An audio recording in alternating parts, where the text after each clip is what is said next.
endure it forever. Lord, you are good, yeah. Lord, you are good and your mercy endure it forever.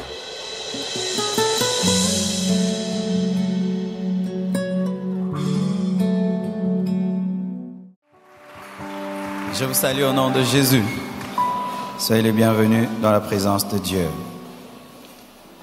Aujourd'hui, nous allons commencer un thème important sur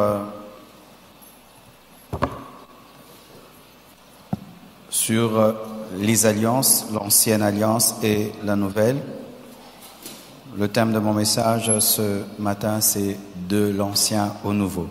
Tu peux dire ça à ton voisin, de l'ancien au nouveau. Celui de gauche, celui de droite, celui de devant, celui de derrière, celui qui te sourit. Seulement celui qui te sourit, pas celui qui te boude. Amen. Nous sommes debout pour lire la parole de Dieu. Nous sommes dans Galates 3, du premier verset jusqu'au verset 7. Galates 3, 1 à 7. Galates 3, 1 à 7. Vous y êtes? Ô Galates, dépourvus de sens, qui vous a fasciné, vous aux yeux de qui Jésus-Christ a été peint comme crucifié. Voici seulement ce que je veux apprendre de vous. Est-ce par les œuvres de la loi que vous avez reçu l'Esprit ou par la prédication de la foi? Êtes-vous tellement dépourvus de sens après avoir commencé par l'Esprit? Vous voulez maintenant finir par la chair? Avez-vous tant souffert en vain, si toutefois c'est en vain? Celui qui vous accorde l'Esprit et qui opère des miracles parmi vous, le fait-il donc par les œuvres de la loi ou par la prédication de la foi? Comme Abraham crut à Dieu et que cela lui fut imputé à justice, reconnaissez donc que ce sont ceux qui ont la foi qui sont fils d'Abraham. Acclamons la parole du Seigneur. Ceci est un enseignement important. Comme vous le savez, pour ma part, depuis que nous avons déménagé, je me comporte comme un pasteur qui a recommencé le ministère. Alors, je m'évertue de poser à nouveau les bases doctrinales de l'Église. Pendant les 30 matins, nous avons beaucoup parlé sur Jésus-Christ parce que Jésus-Christ est le centre de l'Église. Si nous venons en ce lieu et nous pensons à tout sauf à Jésus-Christ, ce n'est pas l'Église. Mais aussi, dans la vie chrétienne, il y a deux alliances. Il y a l'ancienne alliance et la nouvelle alliance. Des fois, nous ne savons pas si certaines choses qui sont écrites dans l'Ancien Testament continuent à s'accomplir dans le Nouveau Testament ou sont abrogées ou annulées. Et ainsi, nous avons des chrétiens de l'Ancien Nouveau Testament. Ça veut dire qu'ils sont dans le Nouveau Testament, mais ils se comportent comme s'ils étaient dans l'Ancien Testament. Et nous avons des chrétiens qui nient tout ce qui est de l'ancienne alliance au nom de la grâce. Je commence cet enseignement aujourd'hui. Je vais continuer mercredi et je vais terminer vendredi. Je t'invite à participer à ces enseignements. Ça va t'équilibrer dans la vie chrétienne, ça va te donner de la connaissance. Galates 3, versets 1 à 7. Avant, j'interprétais très mal ce passage parce que pour ma part, je présumais que Galates 3, versets 1 à 7 parlait plus des chrétiens rétrogrades, c'est-à-dire des gens qui hier marchaient dans la sanctification mais qui ont commencé à mener une vie de péché, jusqu'à ce que je comprenne que lorsque Paul parlait aux Galates, il ne parlait pas seulement du péché, mais il parlait de la doctrine, il parlait de la croyance, il parlait de l'enseignement. Qu'est-ce qui est arrivé? Les Galates, au départ, lorsqu'ils ont rencontré l'évangile de Jésus-Christ, avaient cru que le salut était par la foi en Jésus-Christ, sans y ajouter quoi que ce soit.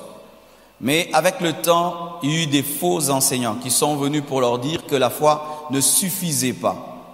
Et les Galates qui avaient souffert, persécutés à cause de cela, étaient revenus à la loi pensant qu'il fallait la circoncision, qu'il fallait des sacrifices, plein de choses pour hériter du salut.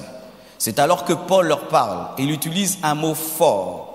Il dit « Qui vous a envoûté, qui vous a ensorcelé pour que vous qui avez commencé par l'esprit, c'est-à-dire le salut par la foi, vous puissiez retourner en arrière pour rechercher le salut par les œuvres. » Et il leur parle d'Abraham, qui est le père de la foi, qui a été justifié non par les œuvres, mais par la foi. Amen. Aujourd'hui, il est important dans l'Église de parler de l'Ancien Testament et du Nouveau Testament parce qu'il y a un virus terrible qui est entré dans l'Église. Peut-être certains d'entre vous ne sont pas encore exposés face à cela, mais pour les frères et sœurs au milieu de nous qui côtoient d'autres frères d'autres églises, qui suivent la télévision, qui sont très branchés sur Internet, vous allez voir qu'il y a un vent de judaïsme qui est entré dans l'Église. Qui savent cela? Alors pour vous qui ne savez pas, sachez ceci, qu'en ce temps de la fin, il y a un type de chrétiens qui se manifeste, des chrétiens de l'Ancien Nouveau Testament. Ce sont des chrétiens qui, lorsqu'ils prient, portent des kippas, des petits chapeaux avant de prier. Ce sont des chrétiens qui vont prier devant le mur de lamentation, qui se font rebaptiser à nouveau dans le Jourdain, qui réunissent leur premier baptême et qui considèrent Israël comme étant une terre sainte. Comme les musulmans ont leur terre sainte, il y a des gens qui, parmi nous, chrétiens, pensent qu'un chrétien doit faire l'effort au moins une fois de toute sa vie aller en Israël, sinon tu n'es pas un vrai chrétien. Des chrétiens qui ont des huiles spéciales dans leur maison provenant d'Israël, des chrétiens qui ont des talites, c'est-à-dire ces tissus blancs avec des fils noirs et prient avec, se couvrent avec pour être exaucés.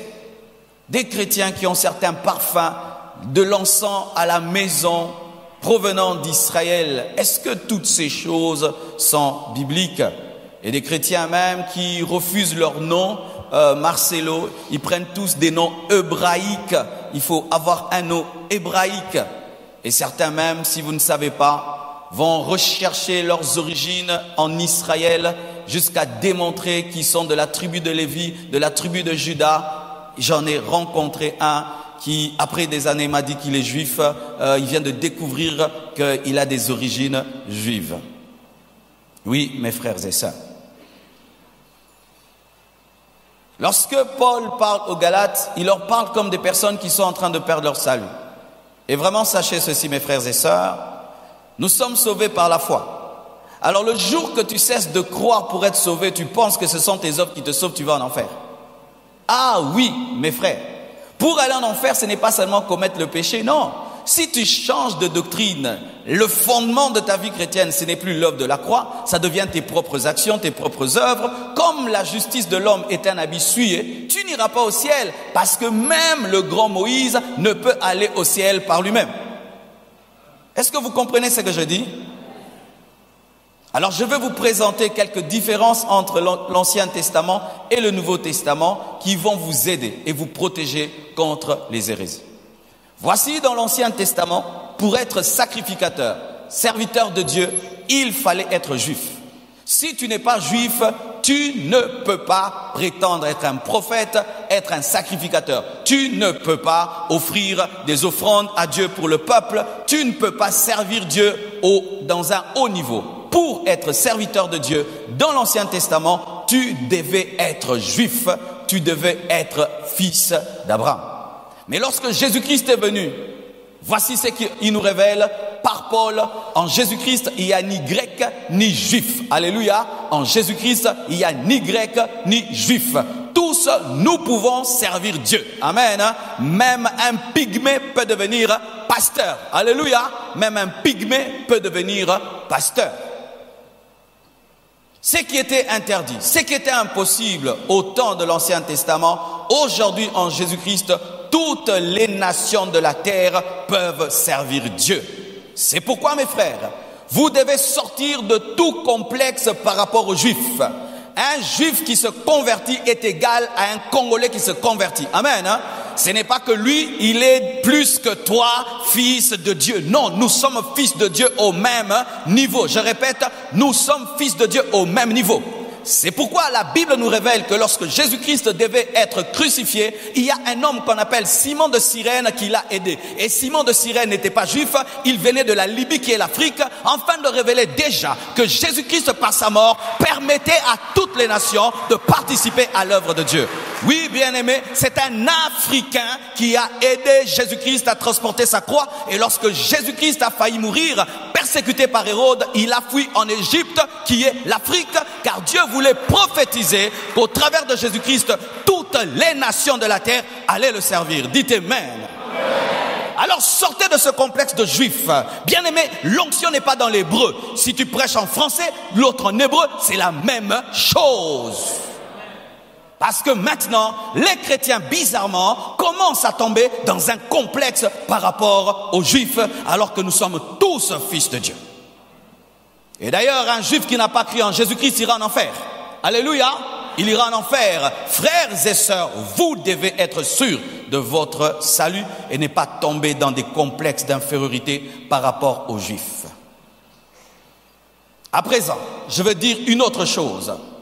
Il ne fallait pas seulement être juif, il fallait être de la tribu de Lévi et de la famille d'Aaron. C'était seulement les fils d'Aaron qui pouvaient prétendre à la sacrificature, et seulement les fils de Lévi, d'une tribu particulière en Israël et d'une famille particulière pour être serviteur de Dieu. Mais aujourd'hui, tu as seulement besoin de la nouvelle naissance. Qui est né de nouveau? Tu peux servir Dieu.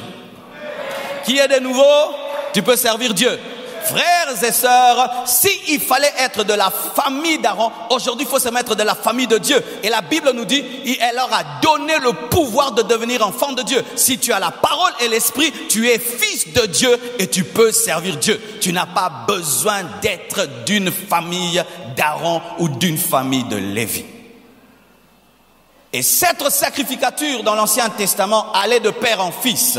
Après Aaron, c'est Éléazar. Après Éléazar, c'est le fils d'Éléazar. Après le fils d'Éléazar, c'est le fils. Donc ça va de génération en génération. C'était familial. Le sacerdoce dans l'Ancien Testament était familial. Mais dans le Nouveau Testament, le sacerdoce n'est pas familial. Amen, hein?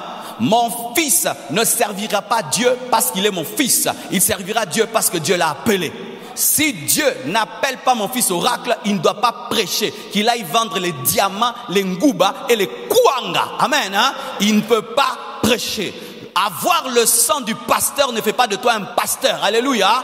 Dans le Nouveau Testament, l'église n'est pas familiale. Ce temple-ci n'est pas l'héritage de Tounasi, c'est l'héritage de tout enfant de Dieu. Mais dans l'Ancien Testament, tu deviens souverain sacrificateur par le sang. Mais plutôt dans l'Ancien Testament, tu deviens souverain sacrificateur par le sang. Mais dans le Nouveau Testament, c'est par la foi. Si vous croyez en mon Dieu plus qu'en mon fils, vous me remplacerez. Alléluia, ce n'est pas familial. Cette église n'est pas familiale. Amen, hein? Ce qui fait, bien aimé, que comme l'église n'est pas familiale, ce n'est pas parce que tu es membre de la famille du pasteur que tu es super à l'église. Amen, hein? Parce que je vois des fois les gens, ils craignent les gens. Oh, c'est le petit frère du pasteur. C'est le petit frère de la femme du pasteur. Ce n'est pas un poste à l'église. Ce n'est pas un poste à l'église. Ce n'est pas un poste à l'église. Je dis, ce n'est pas un poste à l'église. Oh, c'est le père du pasteur. Oui, c'est mon père. C'est mon père. Et ça lui fait de lui un ancien de l'église. Ah, c'est la mère du pasteur. Oui, c'est ma mère. Ça fait d'elle une diaconesse. Donne-moi la main que je parle. Si pendant que je prêche, mon père arrive, il va s'asseoir où? Derrière. Si pendant que je prêche, ma mère arrive, elle va s'asseoir où? Derrière. Si pendant que je prêche, mon fils arrive, il va s'asseoir où? Derrière. Derrière. Bien-aimé, derrière. Et en des temps comme ceci, j'affirme ces choses, c'est ce que je crois. Et quiconque est de ma famille ici, mettez-vous à laquelle elle est, comme tout le monde. Alléluia. Il n'y a pas de super famille dans l'église. Je répète, il n'y a pas de super famille dans l'église. Sinon c'est la chair. C'est l'esprit de l'Ancien Testament qui vient dans le Nouveau Testament. Ton fils n'a pas l'appel, tu en fais un prédicateur. Et il n'a pas l'onction, tu en fais un prédicateur. Et puis tu tues l'église et tu le tues. Car si quelqu'un n'a pas appris l'aviation, tu en fais de lui un pilote, tu l'as Olingete. Quiconque, donne-moi la main que je prêche. Quiconque fait de son fils un pasteur sans qu'il ait l'appel, c'est comme si tu fais de son fils un pilote, mais là jamais même conduit une moto. Tu n'aimes pas ton fils. C'est pourquoi beaucoup de fils de pasteurs meurent et sont détruits parce que leurs pères ont voulu faire du ministère un business. Le ministère n'est pas un business, c'est un appel, c'est une vocation. Lorsque Dieu m'avait parlé, il ne m'avait pas dit que je ferais un business. Il m'a dit, va sauver les âmes. Mais lorsque le ministère commence à rapporter de l'argent, on veut transformer ça en business. Et c'est quand tu sers Dieu pendant des années. Et à la fin, Dieu ne te donne rien parce que tu as transformé la vocation en profession.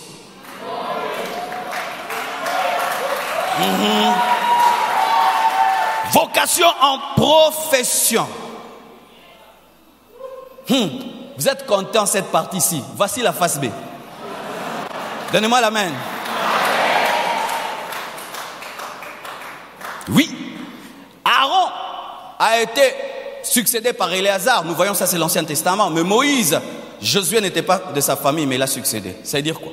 Dans le Nouveau Testament, la succession n'est pas par le sang, c'est par la foi et par l'esprit. Donc aussi, si le fils du pasteur aussi, il croit au Dieu de son père, Dieu peut aussi l'utiliser.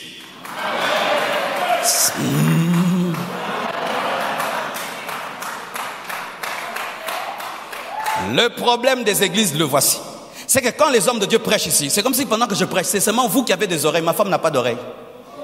Pendant que je vous prêche et vous comprenez, elle aussi elle comprend.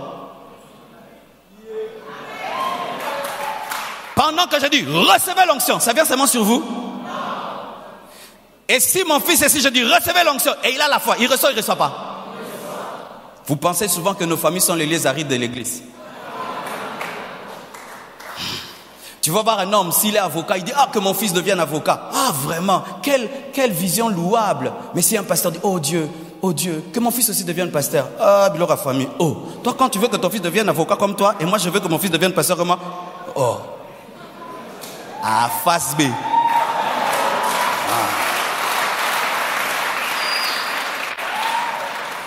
Voici l'équilibre.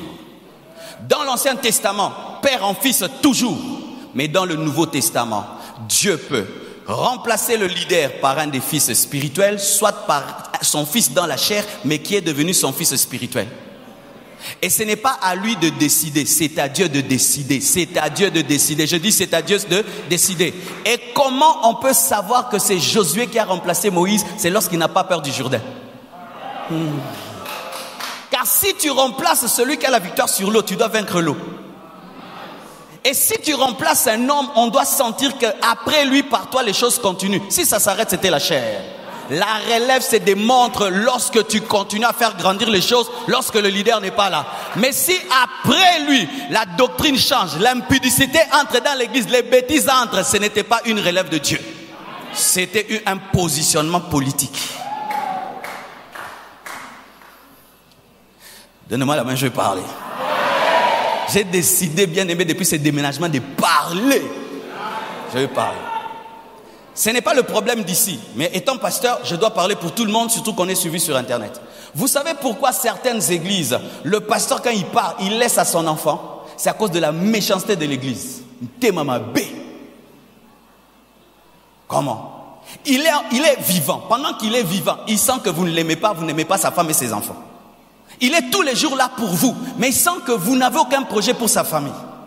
Et pendant qu'il est vivant, il ne vous voit même pas payer les études de ses enfants, payer son loyer, sa nourriture. Il trouve que vous, vraiment, vous le considérez comme un esprit qui n'a pas sa famille. Et toute sa vie, toute sa jeunesse, il a été là. Et maintenant il est en train de partir. Il voit déjà, pendant que je suis vivant, ils font ça à ma famille. Maintenant, ces diacres méchants-là, quand je ne serai pas là, ces prédicateurs méchants-là, quand je ne serai pas là, il dit non, moi, non, Zwango Kaka. Mais quand nous allons aux États-Unis, vous savez ce qui se passe? Tu trouves une église qui a plus de 100 ans. Elle ne meurt jamais. Le pasteur meurt et puis quelqu'un d'autre qui n'est même pas de la famille. Pourquoi? Ils prennent soin du serviteur et de sa famille. Même si le pasteur meurt, même s'il n'est pas là, on continue à prendre soin d'eux. De sorte que les pasteurs se retirent eux-mêmes. J'étais allé dans une église aux États-Unis, le pasteur, je crois, il avait 70, 70 ans et quelques. Et puis il me dit, pasteur, ça c'est mon remplaçant. Bientôt là, moi je vais en retraite, c'est lui qui va continuer. Et il est très content, très très content. Maintenant, Congo,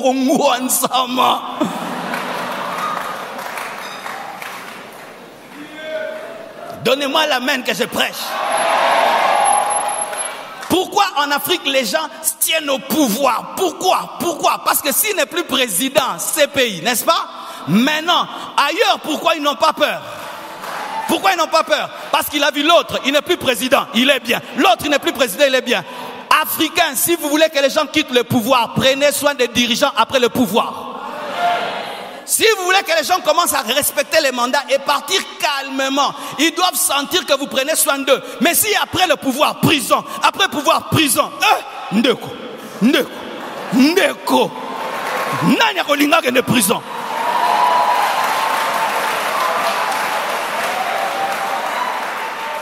Ainsi, vous remarquez que lorsqu'on ne vit pas dans l'amour, ça crée des problèmes. Là où il y a l'amour, vous allez vivre dans la paix. Voyez Barack Obama, il est très à l'aise. Pourquoi? Sa vie n'a pas changé. Il a le même confort. Ses enfants vivent bien. Tout va bien. Qu'il soit président ou pas, tout va bien. Mais si tu n'es plus pasteur, je connais un grand pasteur de cette nation. C'était parmi les plus grands prédicateurs, mes frères. Plus grands prédicateurs. Mais aujourd'hui, je ne peux même pas vous dire ce que sa famille traverse. Et moi, je suis un jeune pasteur. Tu vois ça, tu te dis, oh Seigneur, c'est quoi la méchanceté comme ça dans l'église? Ils ont oublié même les prédications du pasteur. Je ne le ferai pas, ne vous en faites pas. Mais je fais une étude de mon milieu. Une fois.